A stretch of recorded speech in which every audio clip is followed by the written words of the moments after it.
কোরআন কি কোনো বানানো গ্রন্থ? না, এটি কোনো বানানো গ্রন্থ নয়।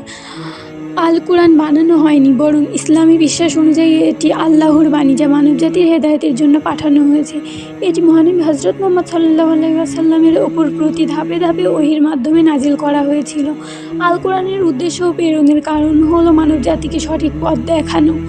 আল্লাহ আল কোরআন নাজিল করেছেন যেন সত্য মিথ্যা, হালাল হারাম, ভালো মন্দের পার্থক্য বুঝতে পারে এবং ন্যায়ের পথে চলে। সূরা আল বাকারার ২ নম্বর আয়াত। এই গ্রন্থ, এতে কোনো সন্দেহ নেই, এটি পরহেজগারদের জন্য হিদায়াত, তাওহীদের শিক্ষা অর্থাৎ আল্লাহর একত্ববাদ সম্পর্কে জানার জন্য, নৈতিকতা ও আদর্শ সমাজ গঠনের জন্য, ইতিহাস ও শিক্ষা নেওয়ার জন্য, চিরস্থায়ী জীবন ও আখিরাত সম্পর্কে বোধ জাগানোর জন্য। মহানবী সাল্লাল্লাহু আলাইহি ওয়াসাল্লাম এর মুজিজা অর্থাৎ অলৌকিক নিদর্শন হলো কুরআন মাজিদ। সংক্ষেপে বলা যায়, আল কোরআন একটি ঐশী গ্রন্থ যা আল্লাহ তার প্রিয় নবী হযরত মুহাম্মদ সাল্লাল্লাহু আলাইহি ওয়াসাল্লামের মাধ্যমে সমগ্র মানবজাতিকে হিদায়াত অর্থাৎ পথ নির্দেশনা, নৈতিক শিক্ষা এবং আখিরাতের প্রস্তুতির জন্য পাঠিয়েছেন। এটি কোনো মানুষের বানানো নয়, বরং আল্লাহর সরাসরি বাণী।